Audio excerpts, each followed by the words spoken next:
மயிலாடுதுறை அரசு மருத்துவமனையில் உள்ள 2 மின்தூக்கிகள் 3 நாட்களாக பழுதடைந்திருப்பதால் கர்ப்பிணிகள் மற்றும் நோயாளிகள் கடும் சிரமத்திற்கு ஆளாகினர். இதுகுறித்த கூடுதல் தகவல்களை நமது செய்தியாளர் செல்லப்பாவிடம் கேட்கலாம். வணக்கம் செல்லப்பா, முழு விவரம். கனிமொழி, நாகை மாவட்டத்திலிருந்து கடந்த 2020ஆம் ஆண்டு பிரிக்கப்பட்ட மயிலாடுதுறை மாவட்டம் தமிழகத்தில் 28வது மாவட்டமாக உருவாகி 2 ஆண்டுகளுக்கு மேலாகிறது. இந்நிலையில் தமிழக அரசால் மயிலாடுதுறை அரசு பெரியார் மருத்துவமனை மாவட்ட தலைமை மருத்துவமனையாக தரம் உயர்த்தப்பட்டுள்ளது.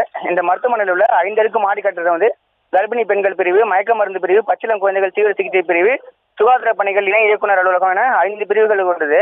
இது 5வது பிரிவில் கர்ப்பிணி பெண்களுக்கான அறுவை சிகிச்சை பெற்று குழந்தைகளுடன் அங்கு அனுமதிக்கப்படுறாங்க.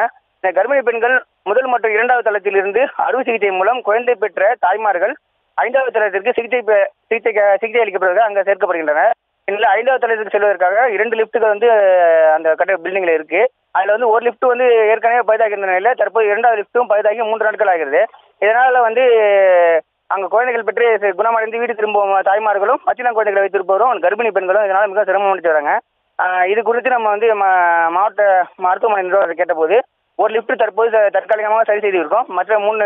மற்றொரு லிப்ட் சரி செய்வதற்கு தாமதமாகும். இந்த லிப்ட் 5 பேர் மட்டுமே இப்போதைக்கு பயணிக்கலாம் என்றும் சொல்லியிருக்காங்க. கனிமொழி, செய்திகளை உடனுக்குடனும் துல்லியமாகவும் தெரிந்து கொள்ள சப்ஸ்கிரைப் பண்ணுங்க.